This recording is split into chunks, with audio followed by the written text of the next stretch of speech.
Hey guys, it's Matt. I'm about to read Chapter 7 of A Reality Few Can See. This book is not yet published or in print format. I certainly would like to do that, but that's months away. Also, comment section, of course, remains open, and if something is not presented clearly, or there's something that you really think I'm getting wrong, this book is still able to be changed. It's not printed yet, and I certainly take the advice of you smart commenters very seriously. I said one of the reasons I do this channel, or I've done it for as long as I have, is because of the comments. The comments have directed my outlook on reality as much as any other source anywhere. So please comment if you want to share a suggestion, or I'm not getting something right in any chapter. Chapter 7. Now, in the past, I've mentioned worldview several times. It's important to fully understand the concept of worldview, because the system needs to have you molded a certain way for this whole ruse to function effectively. Worldview is generally what you believe the world to be and what you want it to be for your children. It's the basic building blocks of how you think society functions and for what purpose, who does what, and for whose benefit. Worldview brainwashing starts with who are the good guys and who are the bad guys in this world. Of course, the bad guys who control all media have put in a good word for themselves, haven't they? What is the role of their biggest tool, government? The prevailing worldview on government is this bullshit. It's generally there to help, but its bureaucracy is now so big it's just not effective any longer. Its real goal? To squash freedom and control millions, of course. Government. It means mind control, hidden in plain sight. But that can't be out in the open. Its real goal can't be out in the open. Can't put that on billboards.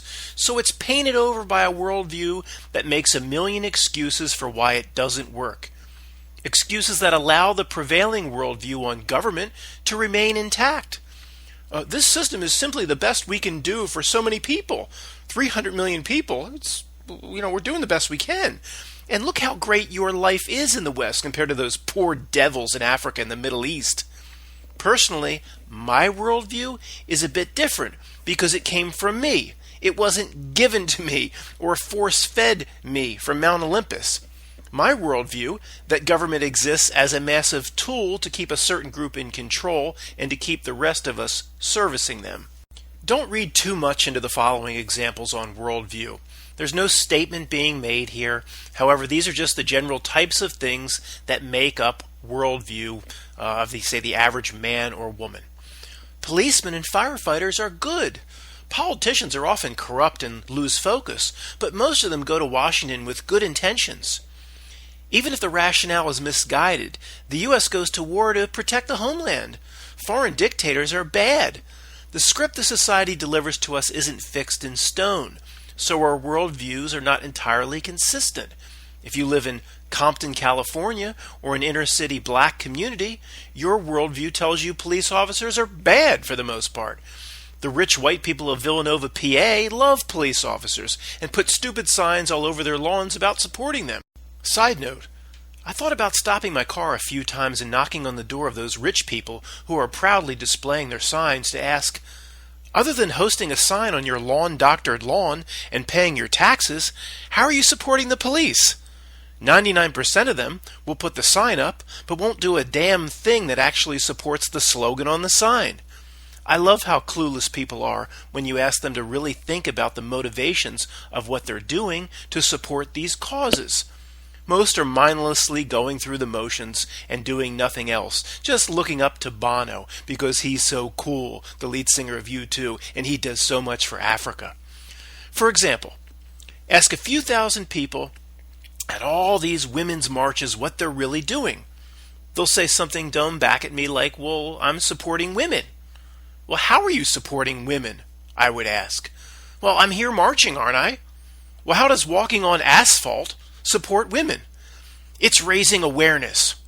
Okay, awareness for what? They won't be able to answer you. They haven't even thought it through. It's so pathetic.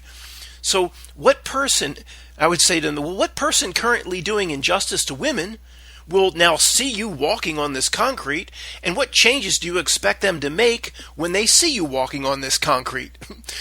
What if they're on a ski trip and they don't see the news and they don't see you walking on this concrete?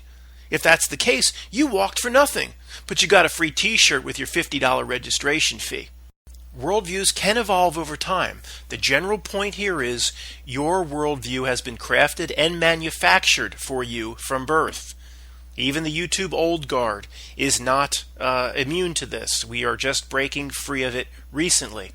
All of this, what you believe society to be, did not arise naturally. You only think it did. Currently, the suggested worldview delivered by our puppet masters tells us being both gay and transgender is about the greatest thing that can happen to someone in the whole wide world. Were you triggered by what I just said?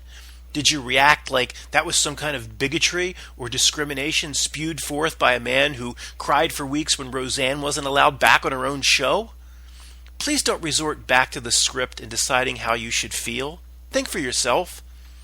It's pathetic. What I said was simply a fact, no more, no less. When the system wants an entire population to amend their worldview, they will send out their minions to slowly turn the Titanic. Why on earth do you think Caitlyn Jenner received a standing ovation at the ESPN ESPY Awards while she was on stage in a long white dress with his dick tucked under with tape? Why were big football players like Brett Favre and Russell Wilson applauding Bruce Jenner like their life depended on it? Maybe it did. It may be too early on, but I hope you're ready to consider such things as this. If the world was real, or what most people think it is, ESPN would have had nothing to do with Caitlyn Jenner, still with a full hairy male member under that long white dress. Men Who Want to Be Women is simply not what ESPN does. Is that last sentence such a stretch? It's an award show for football sacks and strikeouts. Men becoming women is not what ESPN does. Not what it does if the world was real and not run from Mount Olympus.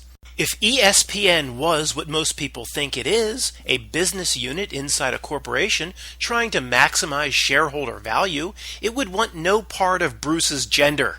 However, for an entity like Disney ESPN that has front row seats at the creepy table, profits are secondary.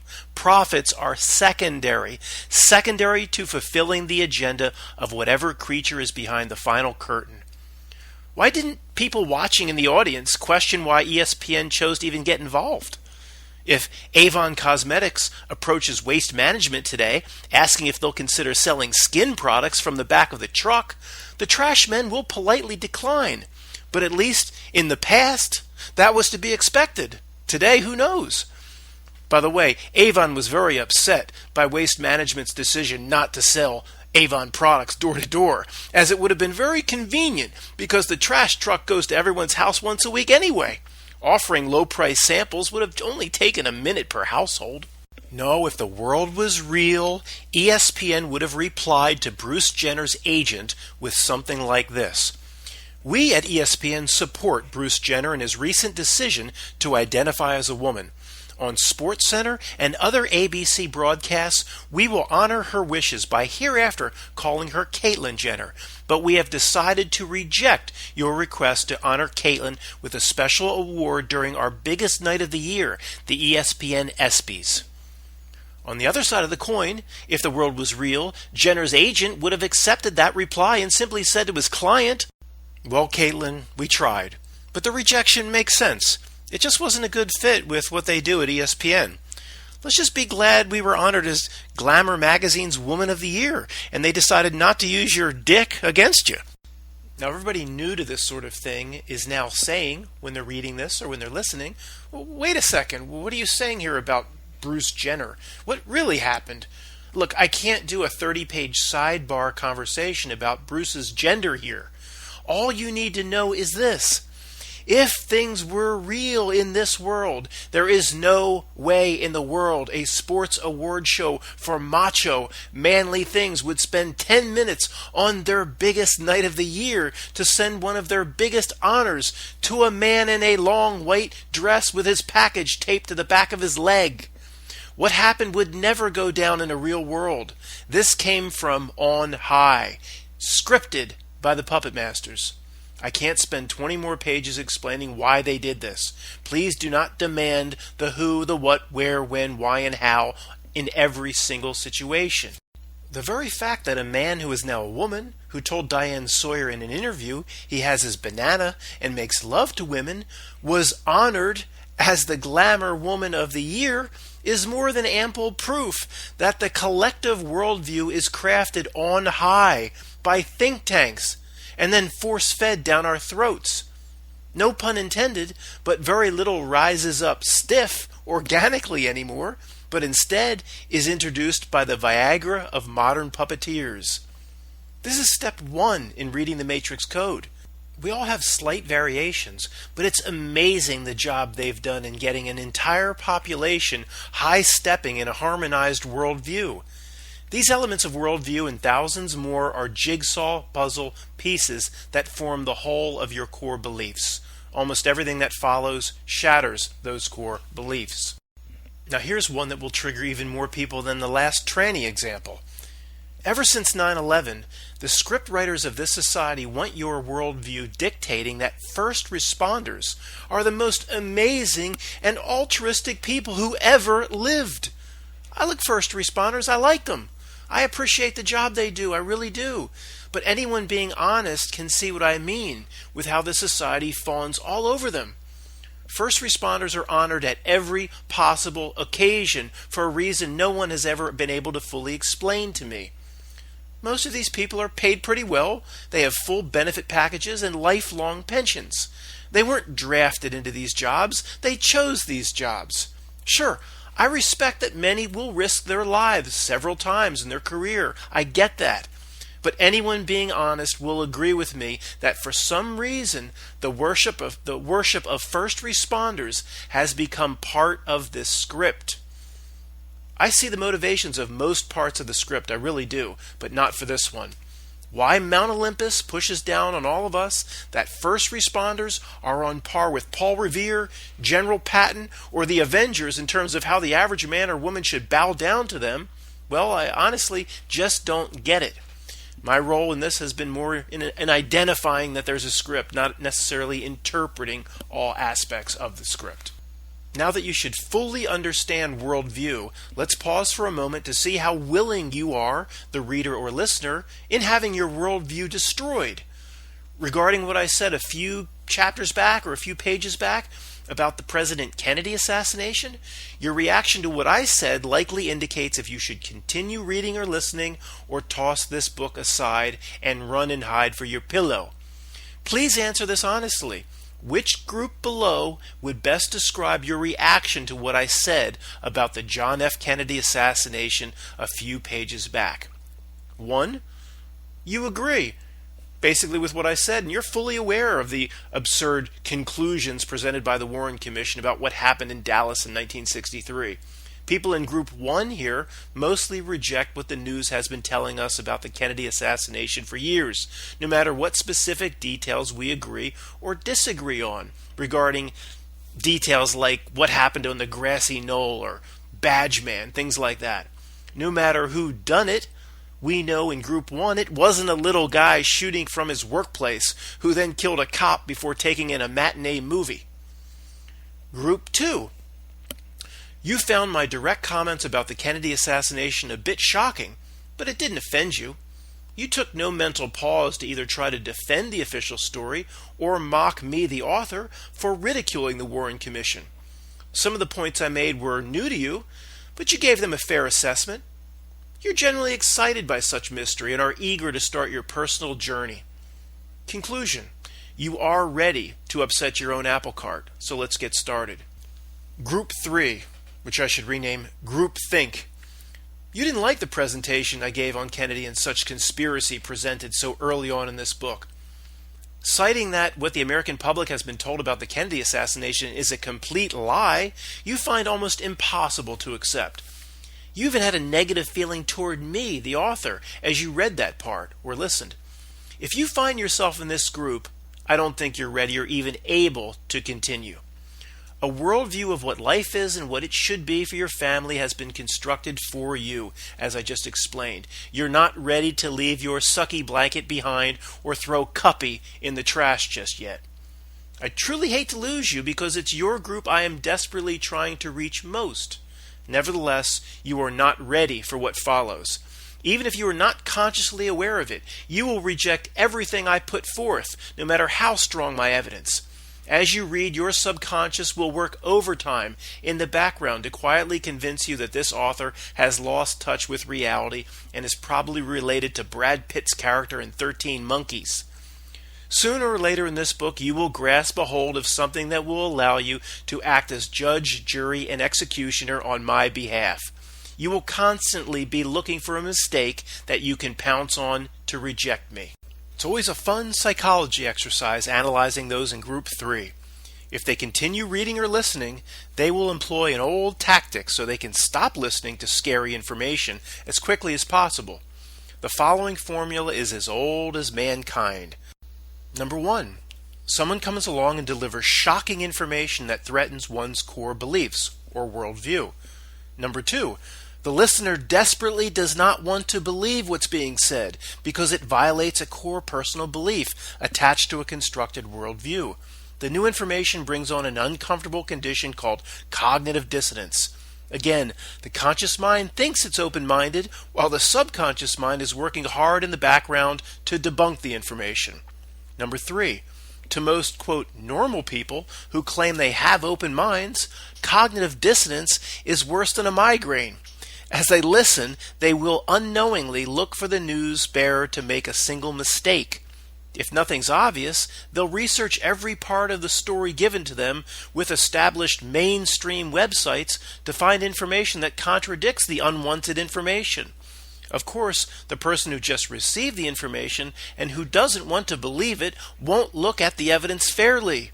They will quickly find the Snopes or the New York Times article that debunks the conspiracy theorist. They love that word, don't they? Debunk.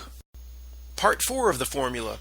When just one piece of contradictory information is found, it's used to invalidate everything the bearer of the, quote, bad news had to say before it.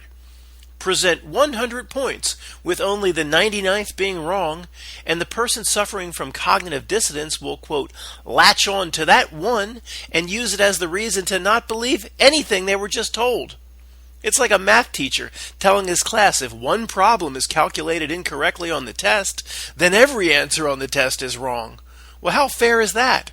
It's not fair at all, but one operating out of the desperation of cognitive dissonance to avoid scary new information doesn't play fair. The primitive parts of the brain won't allow it to be fair, to be open-minded. As the old saying goes, conspiracy theorists can make no mistake. Well, that's kind of like what Denzel Washington said in Man on Fire before he rescued PETA. He said, "A bullet always tells the truth."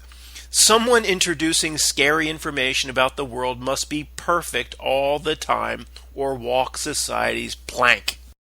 Let's take a moment and explore cognitive dissonance further. People strive to see consistency in their beliefs about the world. A book like this doesn't just upset the apple cart, it blows it up with C4. When new information is presented that contradicts existing beliefs or threatens a worldview, the feeling of tension or discomfort that arises is called cognitive dissonance. Cognitive dissonance is, quote, cured in one of 3 ways. By attacking the merit of the message, attacking the person delivering the message, me, or by finding conflicting information on CNN. Remember, this is shit people don't want to hear in the first place. No matter how rational the claim, the system has littered Google with debunking websites that just happen to find their way to the very top of search results. This is exactly why this information is planted in strategic spots all over the internet, so millions with cognitive dissonance can find them and latch onto them like Obama-loving Wolverines. Guys, a few notes away from the book, whenever I see the word debunk, I get triggered because I think of that horrible website, Metabunk. What a coincidence that whenever anybody normal goes to research anything regarding conspiracy on this entire list of everything the crazies put forth, the Metabunk article is right there at the top of the Google search results to make sure you find the information from them first and to make you believe you're an absolute idiot for looking into it in the first place and not believing just what Anderson Cooper told you to believe. I mean, what a coincidence that every single thing we crazies have ever put forth, Metabunk and other sites like Snopes, tells us that we're all wrong. In every case, we were wrong about everything. Every time I've ever gone over there, mostly, of course, by accident, it's this administrator, this Mick West, staring at me, telling me that I'm like an asshole, idiot, for even researching it. And, of course, the official story must be right. I don't know if Metabunk is just this guy, Mick West, or there's other monsters associated with that, but I don't know how these people live with themselves. Just their reason for being on this earth is just to prop up and support the official lies. How do these people look themselves in the mirror? Are they even human? Hey, Matt there. What are you saying? Are you saying that Google is in on it? And that Google manipulates search results on these conspiracy topics? Yeah, that's exactly what I'm saying. Google most definitely is in on it. This is obvious, easily confirmed and seen. In 2018 alone, YouTube, owned by Google, removed thousands of videos and YouTube channels that exposed the bullcrap the mainstream news was there to cover up. Why remove it? The alien baby channels weren't touched. Oh my God, to this nut, Matt, everything's a friggin' conspiracy. I'm not reading another line. Fine. Some people have been script zombies for so long, there is no turning them. To everyone else, let's continue to explore reality. Remember, even for those who will never accept the idea that this is actually a matrix, this book will demonstrate that a script of some kind is running. You are more bound to it than you think. Most humans are metaphysically bound to it, unless we remove the ties to it ourselves. I suggest those in control are actually manipulators of reality. We don't know the exact methods, but simply recognizing that it's happening is very powerful in our first defense in combating it. Hundreds of pages of this book is the endless list of things that only a scripted reality could deliver. Once you see it playing out and you begin to observe the marionette strings yourself, many things you had previously viewed as a coincidence are looked at a bit differently. If I say that this reality is something like the Matrix, as presented in the movie, most people on the street would vehemently disagree with me. But why would they? What evidence does anyone have proving the counter-argument, that everything is, quote, real or physical, solid in the sense of how it was described to us in school, for example? What evidence can be presented by the camp that says the, quote, physical world exists? Very little to nothing. They'll say that 2 of your senses tell you the table in front of you is real. Well, that's an argument that's beyond weak. You can see the table, sure. You can bang the table with your fist. So what? Therefore it must be real? Even scientists of the mainstream, a rival gang of mine, would admit that human senses are horribly pathetic in gathering any useful information when the stakes are as high as the metaphysical nature of reality. For example, the visible light spectrum you collect up with your eyes is only a tiny portion of the frequencies bouncing around the universe. You can't see radio waves, gamma waves, X-rays, microwaves, 5G cellular, and many other things passing through your body right now. Using, quote, what you can see as the base argument for what is real is like someone with a rare ear condition only being able to hear the first key on a piano and arrogantly claiming there is no music in the thing. Imagine a sponge that can only absorb cranberry juice. If you set your reality based only on what can be cleaned up, then water doesn't exist. The pathetic ability of the senses to gather more than a tiny bit of information is something that even my opponents would grant me. But funny, that's also the basis of their argument that things in this life are real. And to push this topic even further, when you believe you see an object, you're only seeing the light the object rejects. By definition, then, you're not viewing the true nature of what you're looking at, but seeing what it is not. In other words, a red apple only looks red because red is the frequency of light it rejects, or reflects back into your eyes, then how do we know the deception of what we see ends with color? Why not shape or size? Maybe in the movie Shallow Hal, Rosemary really was Gwyneth Paltrow, who to me is actually worse than Rosemary's Baby. Finally, the lie of color isn't even interpreted by your mind directly. The photons, or what little the universe affords you, must be collected by your iris, and even then the image your eyes presents to your brain is an upside-down, flipped inversion. If you had purchased these senses from a department store, you'd be racing after Christmas to take them all back. In fairness, they are very good at enjoying movies, having sex, and taking in the pleasures of this realm, and that may be exactly their purpose, to reinforce or cement the lie. The senses primarily act to convince one that this world is real, and all there is.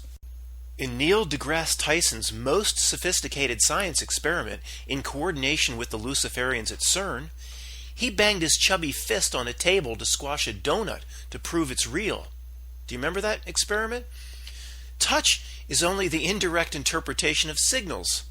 A donut in Neil's mouth is just electrical impulses interpreted by the brain, assuming he has one.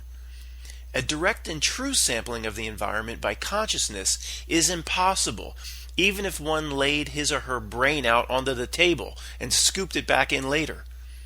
To conclude, the senses are anemic tools to learn about the universe, the realm, or whatever you want to call it. No MIT egghead would dispute that. As we move forward, you will find that in defense of almost everything you think is real, the basis of all you know is nothing more than, it's what a greater authority told me.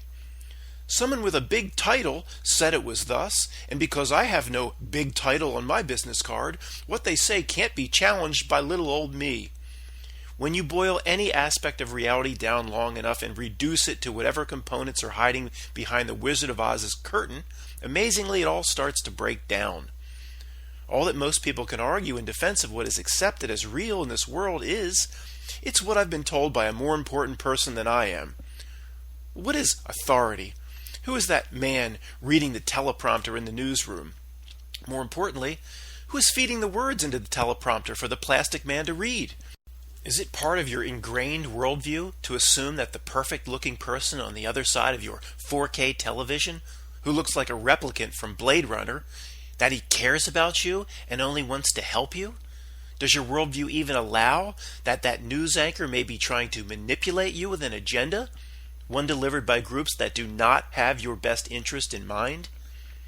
We don't know one damn thing about these news anchors, but it's societal blasphemy if anything that comes off their lip gloss is ever questioned.